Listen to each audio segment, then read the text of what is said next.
Yeah. So for myself, I took the front, and then my easiest way out was, okay, throttle, and my throttle's right there. I'm not like almost pinching the throttle. I had my whole hand on the throttle. I was able to throttle, which then transferred the bike weight to the rear shock, lift the bike up, and away we go. Thankfully, it didn't crash.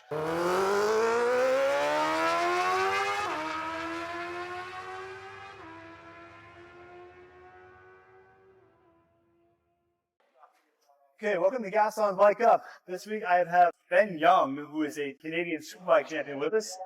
We're down here racing at Daytona. We're going to talk a little bit about his career, some of the things he's had to build on for his success, and what's going on this particular weekend. So, Ben, we're just going to start out with, on your way to becoming a 3-time Canadian Superbike national champion. Like, how'd you start out racing and end up racing at the highest level of racing there is in your country? Yeah, so for myself, I moved to Canada when I was 14 years old, so 2007, with my family. My dad, being an ex-racer, raced British Superstock. So I started out racing in the UK. I was only able to do 2 or 3 races in the British Championship on a 125 before I moved here, just due to the age rule. And then moved here, went full swing in it, racing in the US GPRU, in the States on the 125, 2-stroke with guys like Garrett Gerloff, Jake Lewis, PJ.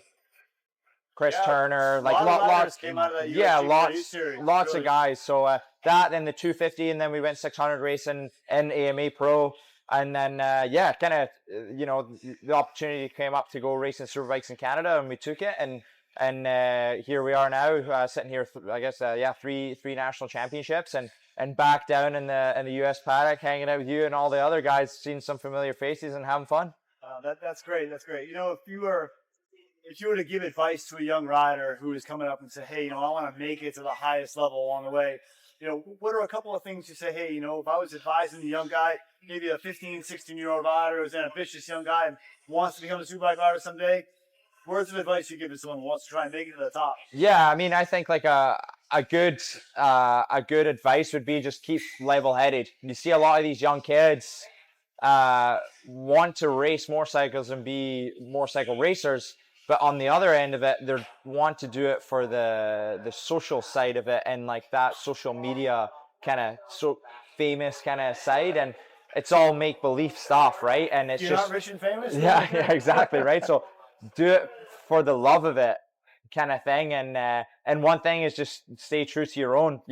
I've been through situations with teams, and we do our own thing up in Canada with the same guys, and there's nothing wrong with that.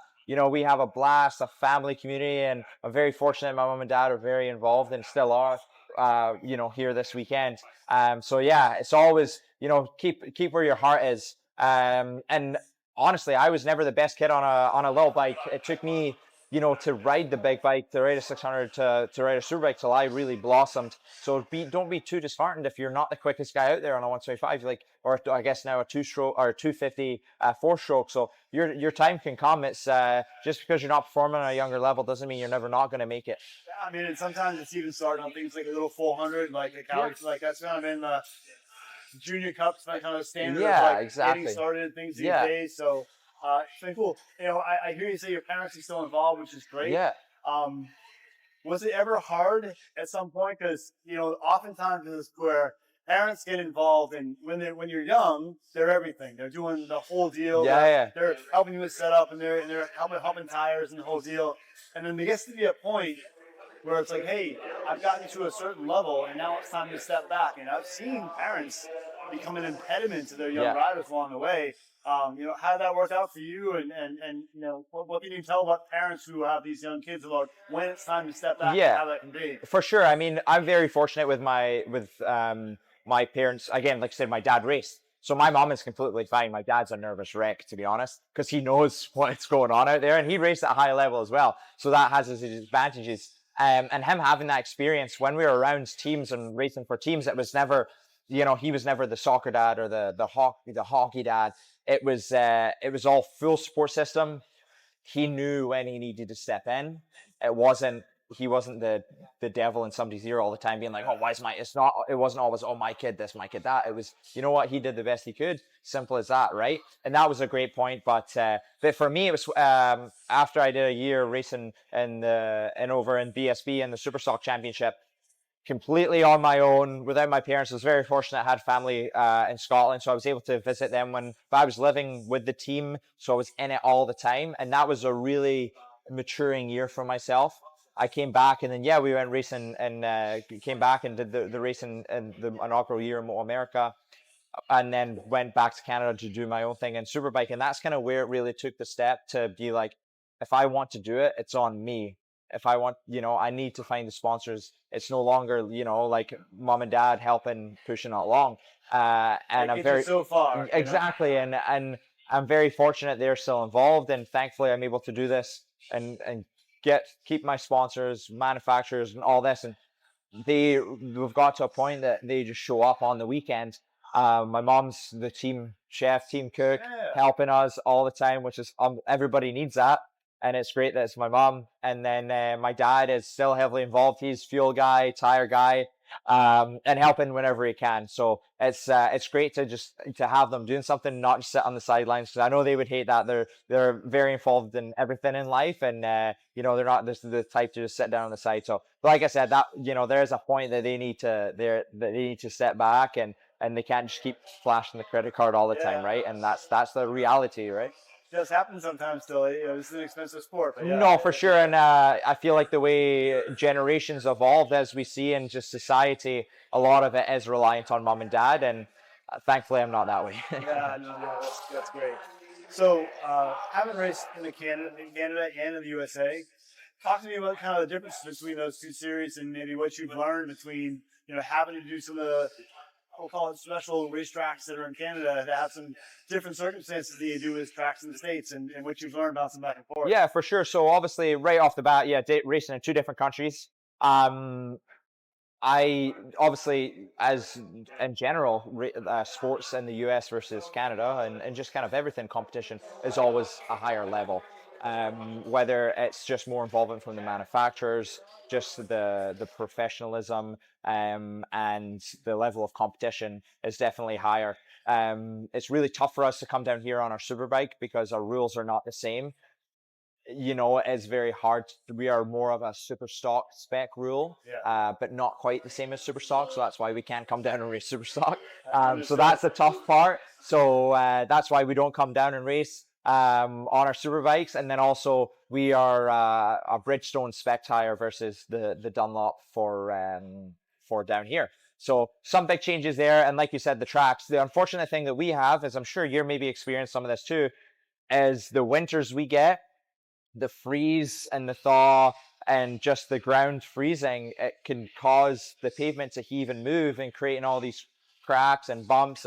And, unfortunately, there's not millions and millions of dollars in motorsports anymore like there could have been back in the 80s with the cigarette money or all this sponsorship. So tracks are probably, a lot of them are still that pavement from back then, and you're running over bumps and all this stuff, and it's tough. It's very, very grueling. So that's the biggest thing on the tracks. I feel like that we have versus what we have down here. We're at Daytona International Speedway right now, and one of the bumpiest corners on the track, I'd say, is roughly how all of our tracks are. Wow. So for me, it's not too bad because it's what we're used to. You can tell some guys are maybe a bit hesitant, but yeah, that unfortunately that's our biggest thing is with the freeze in the winter with the heaving of the pavement. But that's just the nature of it, and we get used to it. And again, every sports have its different. Has its little quirks. Like Canadian football, they've got different size fields, different size balls. It's not quite the same as the NFL. So yeah, it's definitely has its quirky things. But I mean, there are things that you learn in that process. So, if you have to race on bumpy tracks, what kind of skills has that made you develop? Like, has it changed your riding, or is it setup changes, or how have you guys adapted to those bumpier tracks? For sure, 100% a riding change.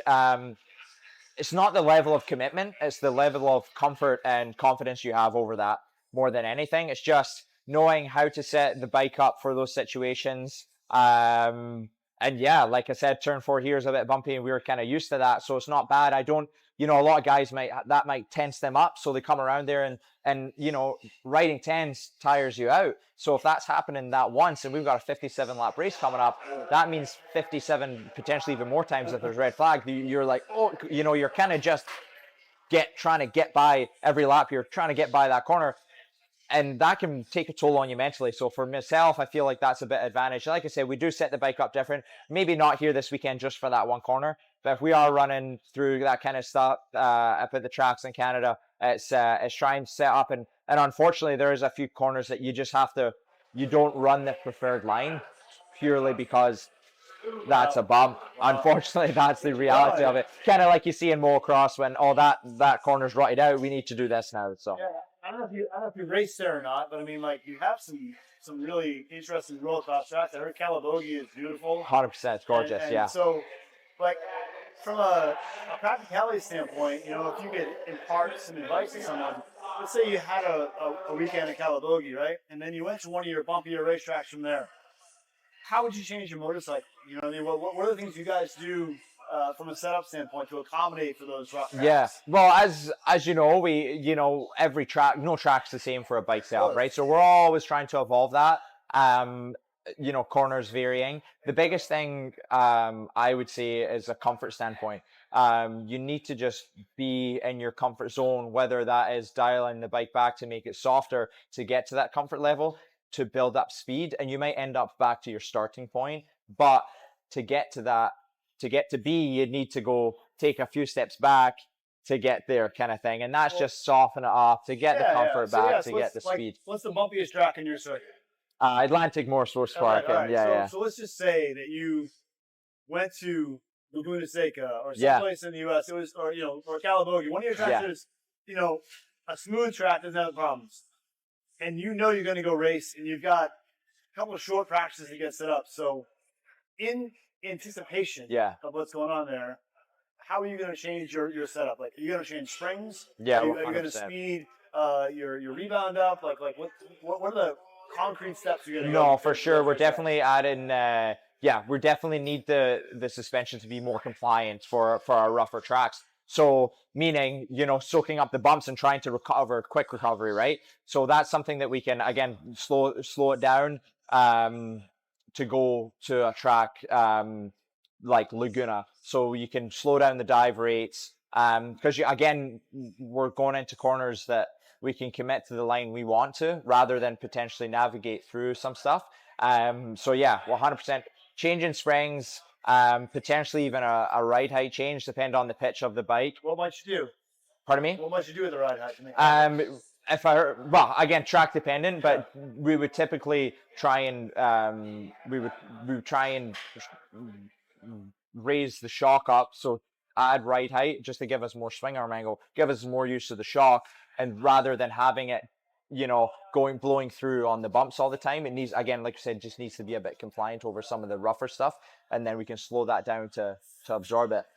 How do you balance making the bike a little bit more compliant over the rough stuff, but make it also have enough support that you can brake with the amount of force you need to, or if there was a part of the track that had a G out and you had to do it, so how do you find a balance between making it compliant over the bumps, but yet supporting the bike when it really needs support? No, for sure, and that is the tough part. And then that's when it comes to me myself to try and do as much as I can to operate the brake as smoothly as possible, to slow down the dive rates. If we are running a softer spring through a G out situation, or if we are going on the stiffer end of things, then you do need to be aggressive on the brakes to find that sweet spot. And I've always been a guy, no matter how Willie, my crew chief, changes the setup, I will always find that point on the travel that I like.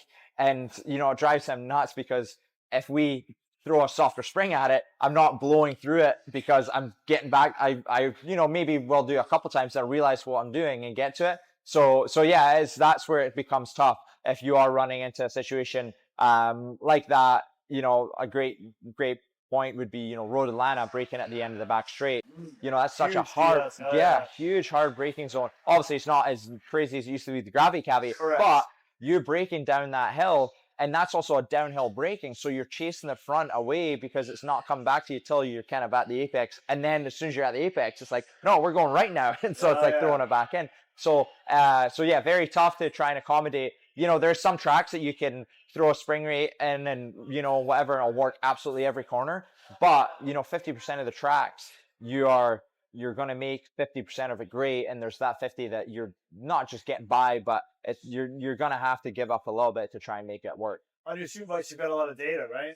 100%, and that's the crazy thing nowadays is what didn't have, like we were talking earlier about early 2000s with small things like sliver clutches and stuff like that. The data that we have and the mechanical the changes in the clutch and electronically changing with our engine braking, torque reductions, which therefore translates onto our traction control and wheelie control. So yeah, it's like really, it's wide open. It's crazy. And as we discussed earlier, when it comes to engine braking, some tracks work different than others, depends on the second gear corner. And that's where it really gets into the nitty gritty of fine points. And that's where it's tough, because we show up to a race weekend like we are here, we get one practice and then boom, in a qualifying. For myself, I've never rode this GSX-R 750 before, so we're trying to figure all these things out on a race weekend, as a lot of people are. And it's you really need to make use of every track time you have.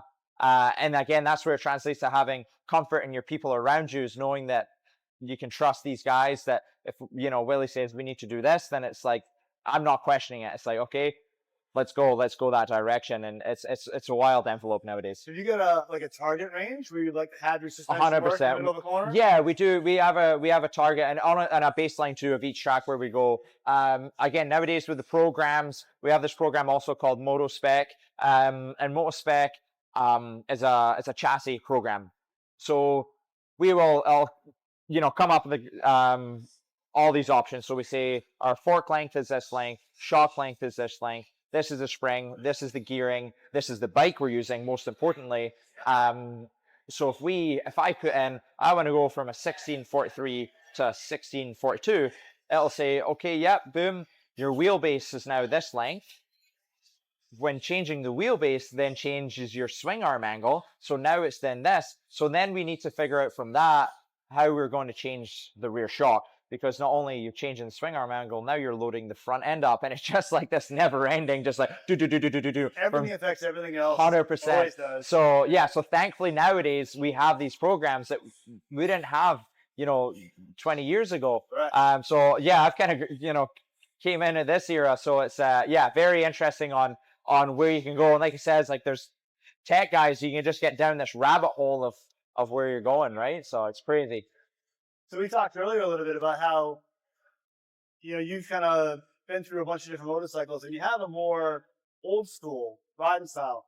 Talk to me about how you think that maybe came about and maybe how you use that to your advantage.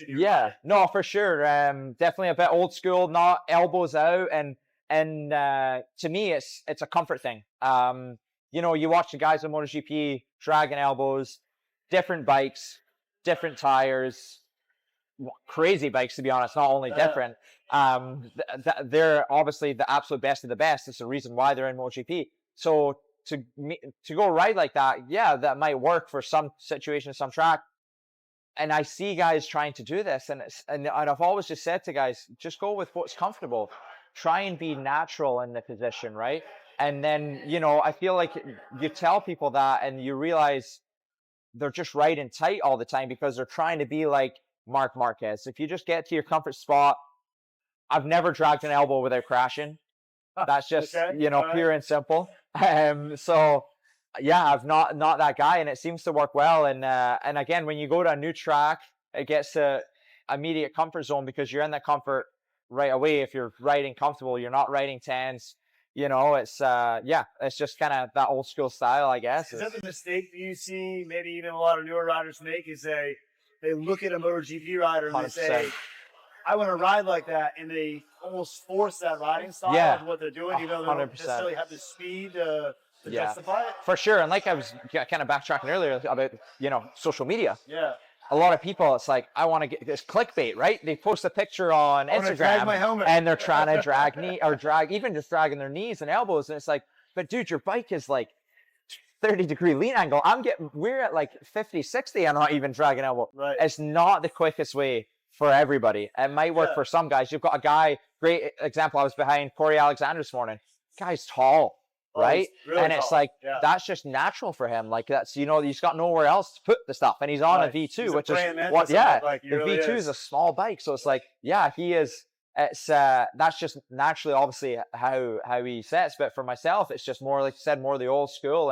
And it might not work for everybody, the Marquez style. And that's why I say, just kind of do what's natural to you. Because it's one thing when you're going to a track for the first time, just to learn your way around and ride a bike. And then it's the next thing if you're trying to ride something that's unnatural, right? Yeah, I mean, I think part of what I've seen over the years is riders will exaggerate themselves, and like when you get to the extremes of your travel, right, or you have anything that limits your ability to move your arms back and forth, if something happens on the bike, it's hard to catch it. It's hard to control 100%. And myself this morning, I tucked the front, and if again, your body weight is your biggest. It's the biggest movable thing on the bike. You're half of the weight, so whether it's braking or on the throttle, trying to be in the right place. And if you're braking and I'm 160 pounds and you're over the edge and you tuck the front, you're that much closer to the ground. So it's gonna hurt less when you fall. But you're already jammed up, and it's tough to get that thing back. You have your elbow to dig, but again, we're not Marc Marquez, right? Yeah. So for myself, I tucked the front, and then my easiest way out was throttle. And my throttle's right there. I'm not like almost pinching the throttle. I had my whole hand on the throttle. I was able to throttle, which then transferred the bike weight to the rear shock, lifted the bike up, and away we go. Thankfully, it didn't crash. I'm not saying I wouldn't have crashed, or I would have crashed if I was leaning right over, but being that comfortable position for me, it was naturally easier for me to it just happened without me even thinking about it. It was just roll the throttle on, picks it up, and away we go again, kind of thing. It's an interesting question because, when you ride at a professional level, it's every track's a new game. You know what I mean? And it almost doesn't matter what kind of tires you're on or everything else. Like, there's a different surface everywhere you go. This place in the morning when it's 50 degrees out is going to be different than when it's 85 in the afternoon. Yeah. How do you go about feeling out the new grip of a racetrack? Say, hey, what's the adhesion limit on this? And sometimes it might even be different in one part of the track and the other, right? There's different asphalt, 100%. Layers in different parts of the track. So what's your process for feeling that out to understand the grip of a new racetrack? For sure. A lot of it is a comfort level, right? Like kind of going back to what we were saying earlier, just being comfortable right away. Here, Daytona, last time it was used was for the 500. So that means cars were parked all over the infield where we are racing. Grease stripping up people's barbecue grills and stuff. NASCAR fans. Exactly. Some NASCAR fans are obviously big money, but some NASCAR fans are also as hillbilly as they come. So you never know what's riding on the track. Right. Okay. For sure. And there's absolutely nothing wrong with that. But that was potentially parked on the track when we are now racing.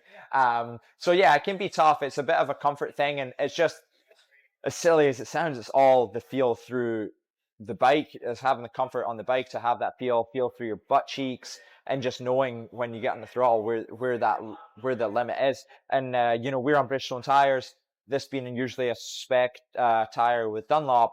Thankfully this season there's more Bridgestone guys, and it is important what rubbers lay down on the track. Last year there was only 2 of us on Bridgestones. This year there's 14, 15 of us. So that helps each and every one of us. Riders, the number of different tires out there, right? 100%. So the more of us on the Bridgestone, the more it helps ourselves with the rubber that's on track, right? So that's a huge thing, and the track does get worked in over time, and that's how we also need to evolve. Is the track is working in, so we can work in harder too, right, and get on it harder. So it's definitely just it's a feel thing and a comfort thing, just to know, where, and I keep saying the word comfort, but that is how motorcycle racing is, right? It's knowing where your limit and the boundary is. So you've been here a few times, but not a lot, right? I mean, not too much. Like 4 or 5 times. 4 or 5 times, right? Yeah. So, when you're figuring out a new racetrack, just kind of, this is more for riders who are going to a track day to have insight from a rider who's a national champion. How do you prioritize what you're doing in the corner? Because, you in any given corner, you can focus on entrance speed, you can focus on roll speed, or you can focus on a drive.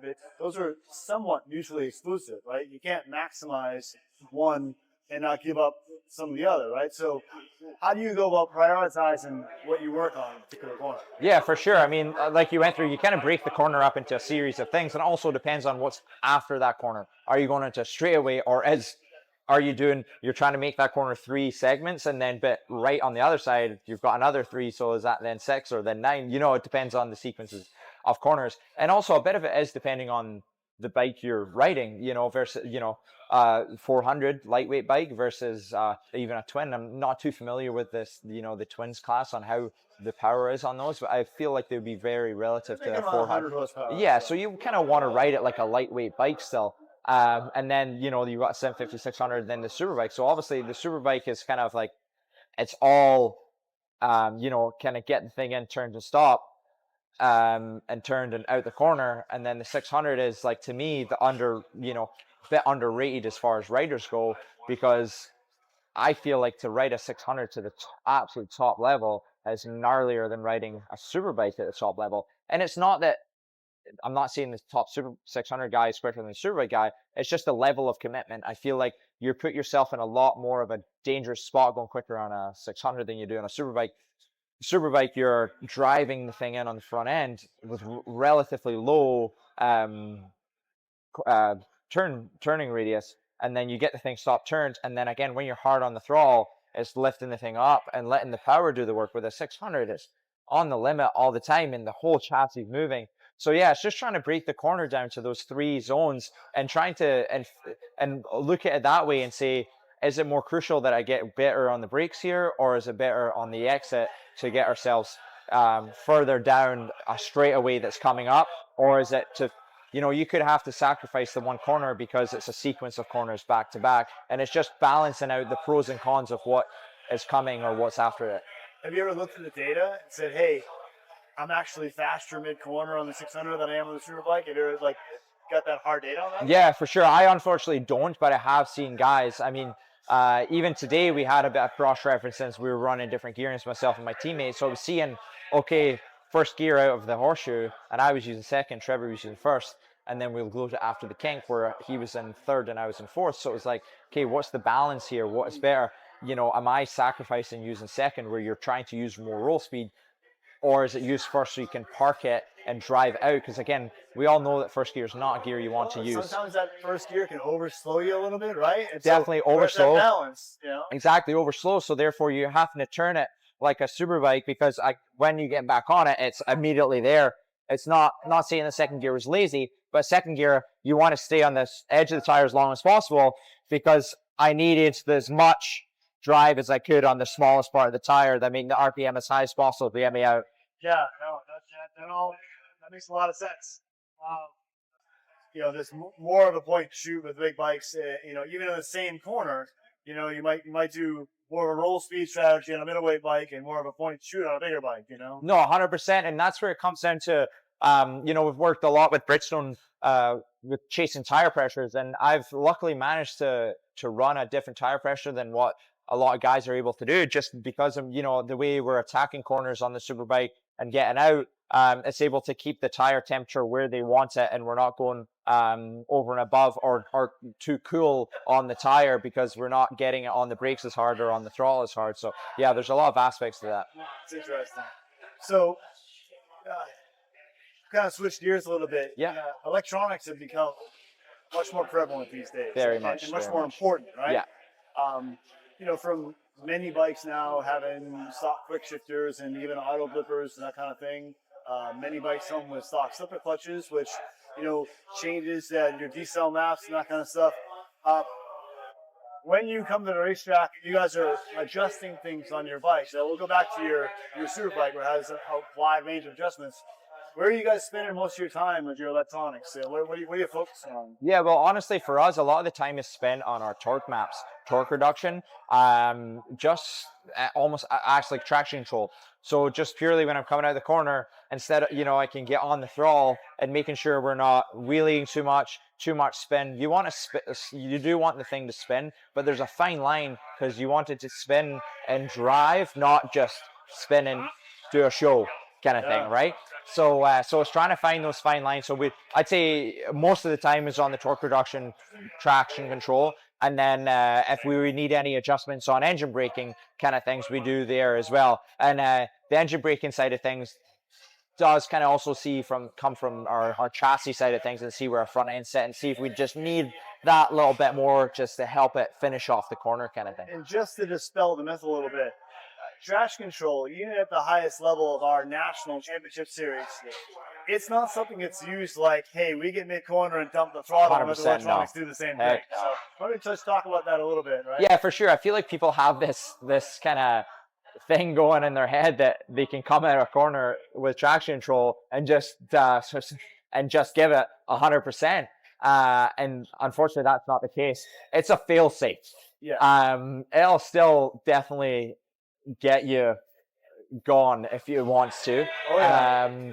There is obviously it's a safety net, but by no means all can you just go for it.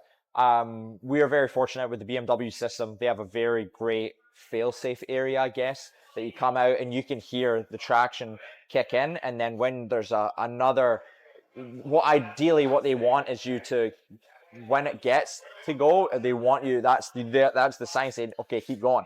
You keep going, but then there's also, once you get past that, there's a sign that's like, no, it's not, and it don't stop kind of thing. So again, there's always that edge, and we're still talking about 200 horsepower bikes, and again, and that's with our ruling that's not as powerful as a Moto America Superbike. So, and it can be pretty crazy when it comes to that. And you've got lean angle sensitive traction control, right? You play with that a lot, I'd imagine. Yeah, for sure.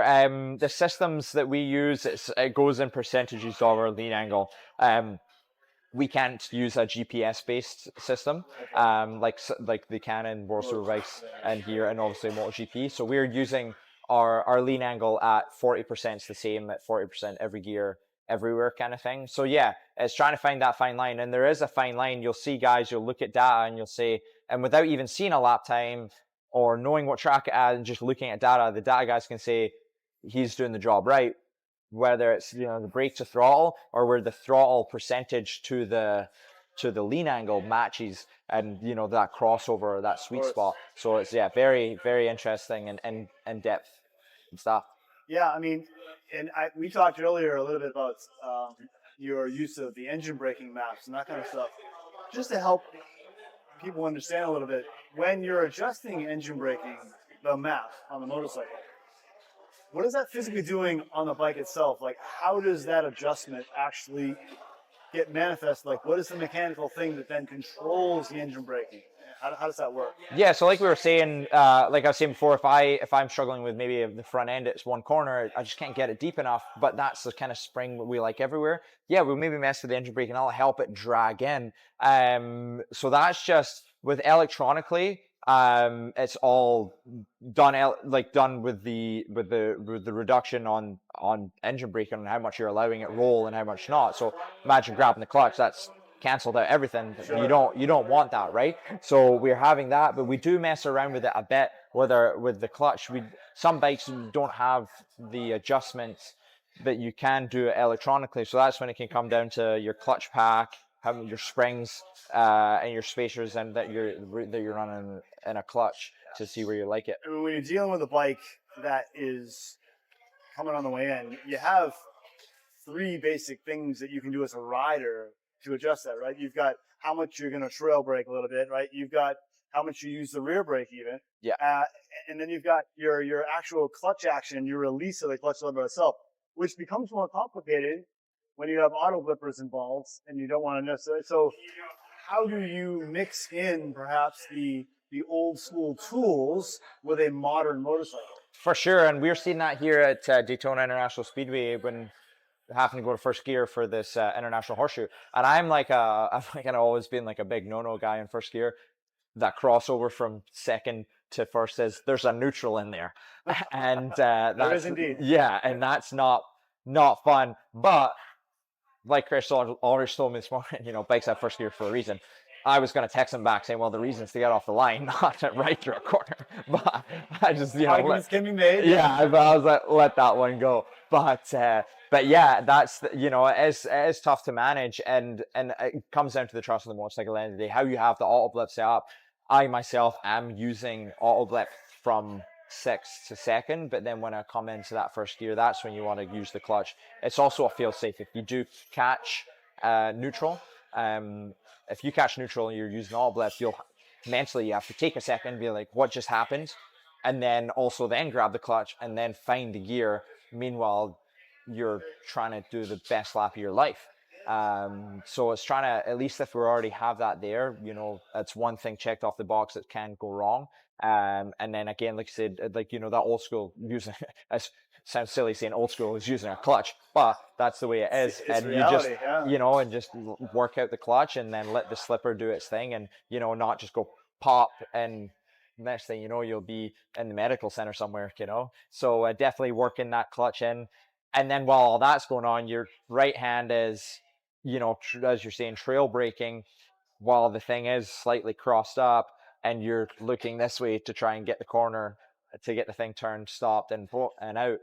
So yeah, it is a lot at once, but I feel like thankfully myself growing up without auto blip and all this stuff, it definitely is. It helps kind of revert back to doing that at that corner. And you've never been much of a rear brake guy yourself. No, never really been. I've, like we were saying earlier, used it as a bit of a traction control device for myself in the past, but never been a rear brake guy. Some corners, yes, depends on the elevation of how the track rolls, just to get the bike settled in. If you're going down a hill, again, great advantage, or great explanation would be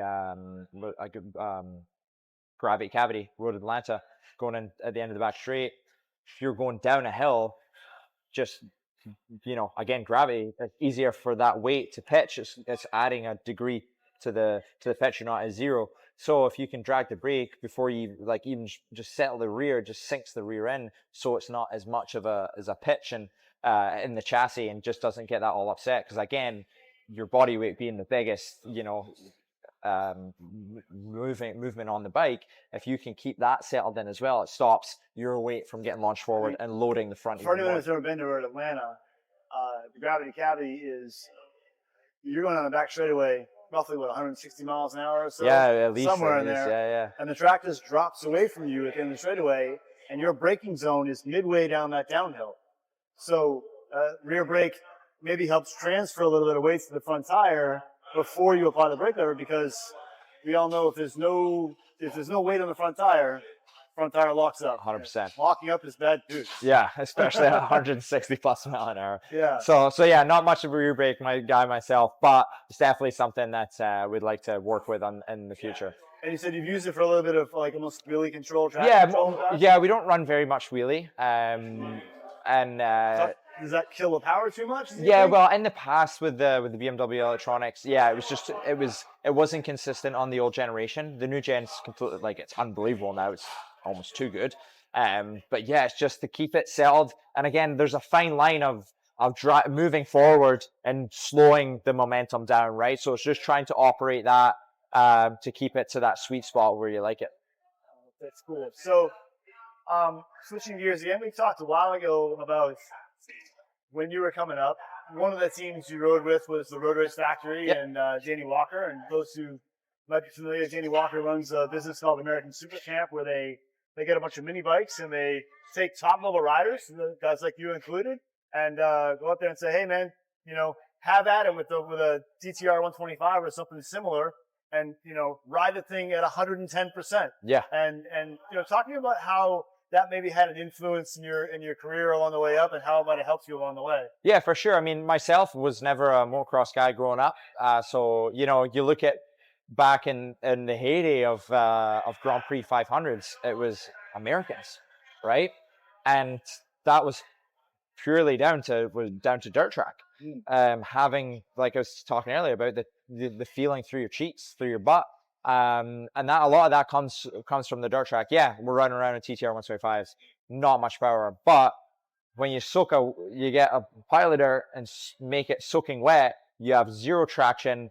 you're not riding a knobby tire, it makes you find traction, and it makes you learn how to, respect the bike and respect traction and find where the sweet spot is, moving around with weight distribution, and not just mashing the throttle, and just going 100% throttle doesn't always the quickest way. So it's just kind of working. Even on a bike that makes 10 horsepower, exactly. Right? It's just finding the sweet spot, working the throttle, finding where the traction is, and moving body weight, and then getting to that sweet spot, and then getting the grip. I'm kind of moving my weight as if I'm on a dirt track, well, trying to get it. Your imagination is playing it out. Exactly. So sense. just to try and find that sweet spot. So yeah, I was very fortunate in 2015 it was to race for Danny in the Road Race Factory and tag along and do some coaching at the American Super Camp with my teammates at the time. And yeah, it was super fun, and yeah, had a lot of riding on TTR 125s that year and finding that sweet spot. I think it's a great point to make for all kinds of riders. Say, all of us at the road race and even do track days, it's like, you can't ride any one of these bikes. You take your GSXR 750 you're riding or anything else, like I've got a Panigale B2. It's like, I can't do anything with that on the street of any meaning. Yeah.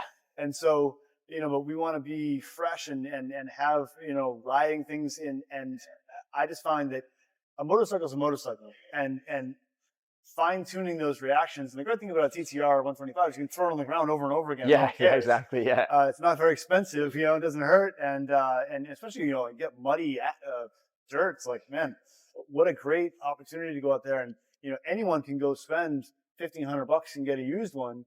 And really, those skills really translate 100%. to riding a road race bike. And where, at least I found that, the reactions that you ingrain into your body to save all those little slips and slides as the reactions become muscle memory. Yeah. And when it happens on your road race bike, like you've been sideways a few times, I'm sure today, and there's no stress. It's like, whoa, and like I know this reaction. I know to let it go and let it stand up or steer into it or whatever the reaction is. No, for sure it does. It is all the reactions, and again finding the grip, like I was just saying, like yesterday we found turn 6 was really greasy going onto the bank, and we wasn't sure if it was just ourselves with the Bridgestones. And that's perfect example. I was I could have just went like this, but then I would have spun around all the way to you were going to the bank, but that wouldn't have been the quickest way. It's finding the patience to know where that fine line is. And I spoke to a few guys, and they had some issues on on the Pirellis Dunlop, so it must have just been a common issue with that corner. It was a lot better today, but yeah, it's just knowing. Old me maybe just went whack and then now it's just like rolling it on to that spot. And as you said, you have a V2, and it's crazy these bikes you can buy for the street nowadays, and definitely don't recommend you try any of that stuff on the road. So yeah, it's quite interesting what a little bike can do. Go do track days, try road racing, whatever it is. Yeah, 100%. Use these bikes on the racetrack where you can really extract what they have in them. For sure. And understand what's going on. So it's a good time. I love that part of how that really translates and encourage all the riders that I know coming up. Even people who ride on the street. It's like if you haven't ridden a street bike very much, but you want to ride, like get a dirt bike and just crash your brains out on the thing and get your skills up in a atmosphere where the consequences are low. 100%. You don't have to go to a dirt like a motocross track and hit jumps. Like I said, I never raced motocross or any of that as a kid. I have a 450. I just ride the trees, like ride in like trails. I mean, not ride the trees, but ride trails. Super fun because I know that I'm not equipped to go on a motocross track. Just go ride trails with my buddies, and it's super fun. And it just keeps your brain sharp, especially something like that. You always have to be paying attention, focused, because it's hard to replicate what you're doing on a race bike at 170 plus mile an hour on a track. Things happen quickly. And 100%. The more you can react without thinking and do the proper thing, the better off you're going to be for sure. So back to Daytona for a minute. I mean, just a kind of little personal thing. I mean, for people who have never ridden here, right? What's the coolest thing about Daytona? Like what do you walk away from here and say, man, I wish I could share this with people at home, who haven't seen this before? Yeah, I mean, the coolest thing is going around the bank and it's got to be in the draft with somebody. The banking's like awesome, period. But in the draft, it's unbelievable how much the draft helps. It's like you watch somebody just fly by you, because they've just got the slingshot, and then you get in, and it's just like the bike just buffles around, and you just get sucked right back in. It's crazy how that works, and I feel like it works more here than anywhere, the draft, because of the kind of the movement that the air does, right? Around it works really well. I mean, if you took those corners out and flattened them and just said, all right, we're going to race Daytona and we're just going left forever, and you're going to be dragging knee or dragging elbow forever, you'd be like, why are we racing here? This is stupid. But you add that to it at 170 miles an hour, and it's the coolest thing. It's pretty crazy. So definitely the banking as is, but then the banking with a group of dudes, it's awesome. As best you can, give me an experience, like just like a rider's eye view.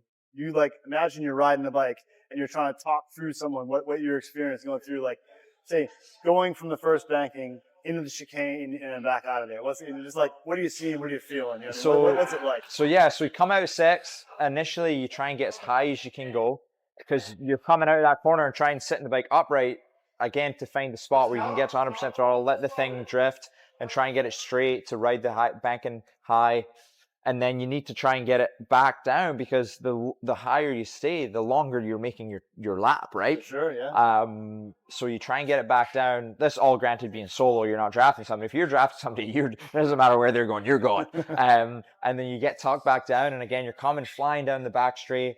Kind of depends on where the wind's coming from, where you want to be. We had quite a bad crosswind today. How much force is in your hands and stuff? So I guess we'll go back to when we're coming down the bank, and you're coming and you're pushing like the opposite way to try and get the bike straight.